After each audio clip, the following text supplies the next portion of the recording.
All right, let's keep looking at the sidekicks and go on now with the Spellcaster class.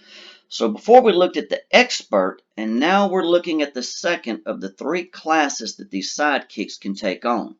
So up here with Spellcaster, a sidekick who becomes a spellcaster walks the paths of magic.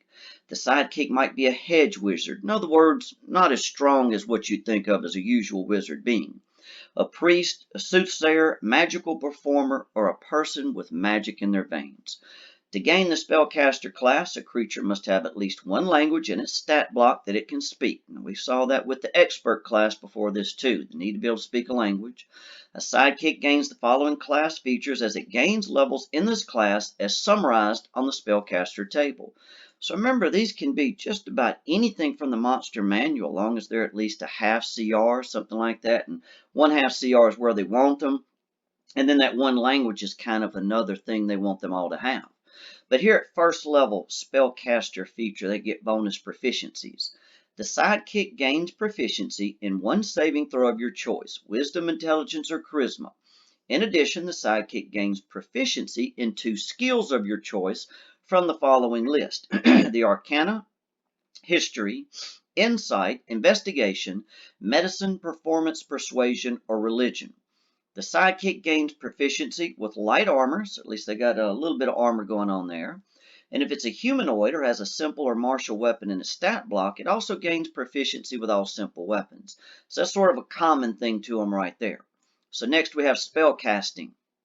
The sidekick gains the ability to cast spells.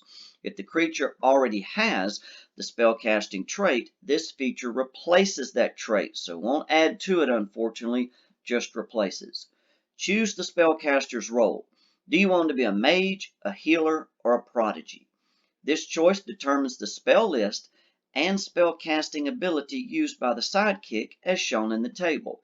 So notice right here you got the role, mage, healer, or prodigy. So spell list is just what you would expect, same stuff you see with these other classes. And of course that's the ability which would go with it. All makes sense right there. Carries on with what you'd expect to see from the player's handbook. Then it mentions spell slots. The spellcaster table, we'll look at in just a second, shows how many spell slots the sidekick has to cast its spellcaster spells of first level and higher. To cast one of these spells, the sidekick must expend a slot of the spell's level or higher, no different from what you see with any others. The sidekick regains all expended spell slots when it finishes a long rest. Spells known. Sidekick knows two cantrips in one first level spell of its choice from its spell list. Here are recommendations for a first level caster in each role. So with mage, I'd recommend you go with Mage Hand, Ray of Frost, and Thunder Wave, not bad. Healer, of course you're going to want Cure Wounds, Guidance, and Sacred Flame. Prodigy, Eldritch Blast, Healing Word, and Light. So those are some decent selections. The cantrips known and spells known columns from the table show what the sidekick will have. So if we take a look right here, I like this little picture they have at the top. Looks like a bullywug right there, right? Of course, you got all these different creatures shown, but just about anything you could think of. And again, 1/2 CR is generally what they recommend there. So here's what you've got. Levels 1 through 20. Notice how the levels match up with what you would expect. There's the proficiency bonus. Every 5 you get a jump, so pretty much what you would expect, or what is every 4 or so, 4 or 5, depending on what the number is. But there's your cantrip. Start off with 2, and there you see a first level spell, 2 of those right there.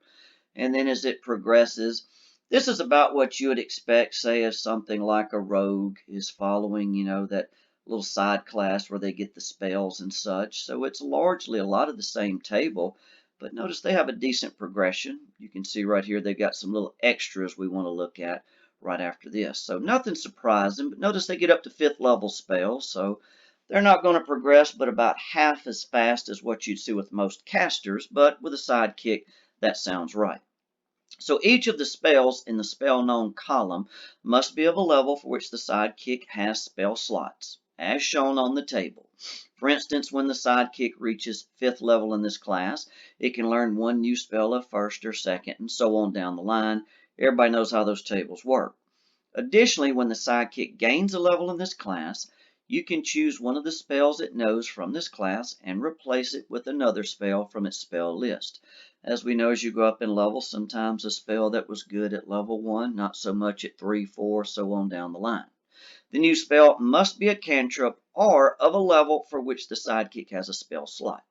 Spellcasting ability. The sidekick's spellcasting ability for these spells depends on the choice you made on the spellcasting table. The sidekick uses its spellcasting ability whenever a spell refers to that ability. In addition, it uses its spellcasting ability modifier when setting the saving throw DC for a spell it casts and when making an attack roll with one. So that's the DC you would expect, 8 plus proficiency bonus plus their ability modifier. Same down here with the attack modifier. Proficiency bonus plus their ability modifier, roll a 20. In spellcasting focus, the sidekick can use a focus for its spells depending on the choice you made on the spellcasting table. A mage can use an arcane focus, priest, a holy symbol, prodigy, arcane, or musical instrument.